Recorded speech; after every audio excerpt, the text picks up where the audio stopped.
Hello everyone, welcome back in মিষ্টি প্রেয়াস আনাদার্স mini blog. আজকে রবিবার সকাল থেকে মিনি ব্লগটা স্টার্ট করলাম। আশা করছি তোমরা সবাই খুব ভালো আছো আর আমরাও খুব ভালো আছি। দেন তো সকালবেলা ছাদে গিয়ে ঠাকুর প্রণাম করে নিচে এসে সবাই মিলে বসলাম এক কাপ গরম গরম চা নিয়ে। তারপর তো আমি বেরিয়েছিলাম মার্কেটে পেন্ট ব্রাশ আর অ্যাক্রিলিক কালার কিনতে। বাড়ি ফিরে তো দেখি বদ্দিভাই স্যুট নিতে বসে পড়েছে। এদিকে তো দুপুরে একটা পারফেক্ট লাঞ্চ করে সন্ধেবেলা রেডি হচ্ছিলাম বইমেলা যাব বলে।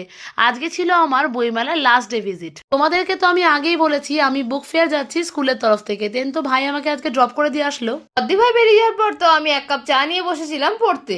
আর আমাদের স্কুলের স্টলে তো বিভিন্ন রকমের গেমস রাখা হয়েছিল, আর আমরা সব টিচার্সরা মিলে এখানে 1 বাই 1 করে সেই গেমগুলো ট্রাই করছিলাম। গেম খেলে তো আমরা সবাই কিছু না কিছু প্রাইজ পেয়েছি আর খুব এনজয় করেছি আজকে সন্ধ্যাটা। যেহেতু আজকে লাস্ট ডে ছিল তাই সবাই মিলে মেলাটা ঘুরে দেখার জন্য বেরিয়েছিলাম। আর মেলা ঘোরা মানে তো কিছু না কিছু খাওয়া দাওয়া। দেন তো আমরা এখান থেকে কিছু স্ন্যাক্স আইটেম ট্রাই করেছিলাম আর আমাদের স্কুল থেকেও খাওয়া দাওয়া হয়েছিল। তারপর তো বেরিয়ে পড়লাম বাড়ির উদ্দেশ্যে। আজকের মতো এইটুকুই। Thanks for watching, by.